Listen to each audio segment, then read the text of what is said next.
দেখো বন্ধুরা, আজকে লার্কি চুলায় বেগুন দিয়ে তেলাপিয়া মাছ দিয়ে রান্না করব।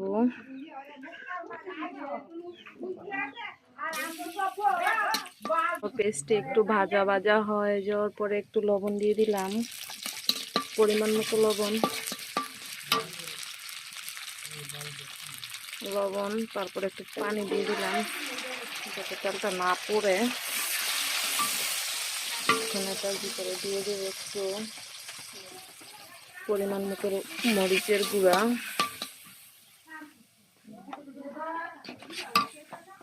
তারপরে দিয়ে দেবে একটু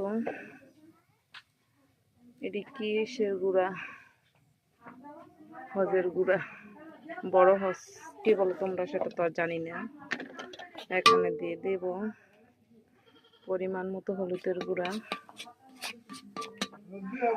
আমার বাবার বাড়িতে আমি আসছি, লার্কি চুলায় রান্না করছি। দেখো হলুদ মরিচ কষানো হয়ে গেছে। এর ভিতরে আমি ভিজিয়ে রাখা বেগুন এগুলি দিয়ে দেব। বেগুনগুলো অ্যাড করার পর এখন কষানোর জন্য দিয়ে দিলাম। পানি দেব না, পানি দিলে পাংশা হয়ে যায়। এখন আমি ঢাকনা দিয়ে গুঁড়ে দেব কিছুক্ষণের জন্য। এখানে মাছ ভাজার জন্য দিয়ে দিলাম লবণ, পরিমাণ মতো হলুদের গুঁড়া, পরিমাণ মতো মরিচের গুঁড়া। এগুলো ভালো করে মেখে নিলাম। দেখো বেগুনটা ভালো করে কষানো হয়ে গেছে। দেখো লার্কি চুলায় কি সুন্দর আগুন জ্বলছে। তোমাদের জন্য আমি কত কষ্ট করে ভিডিও বানাচ্ছি।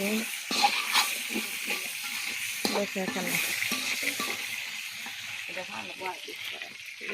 দেখো এর ভিতরে পরিমাণ মতো পানি দিয়ে দিচ্ছি, বেশি পানি দিব না। পানি দিয়ে কতক্ষণের জন্য ঢাকনা দিয়ে ঘুরে রাখবো। এখানে মাছ ভাজছি, এক চুলায় মাছ ভাজছি আর এক চুলায় তরকারিতে পানি দিয়ে দিব। পানি দিয়ে এখন ঢাকনা দিয়ে ঘুরে দিব। দেখো কিছুক্ষণ পরে আবার চলে আসলাম। এখন ভেজে রাখা মাছগুলো তরকারিতে দিয়ে দিবে করে।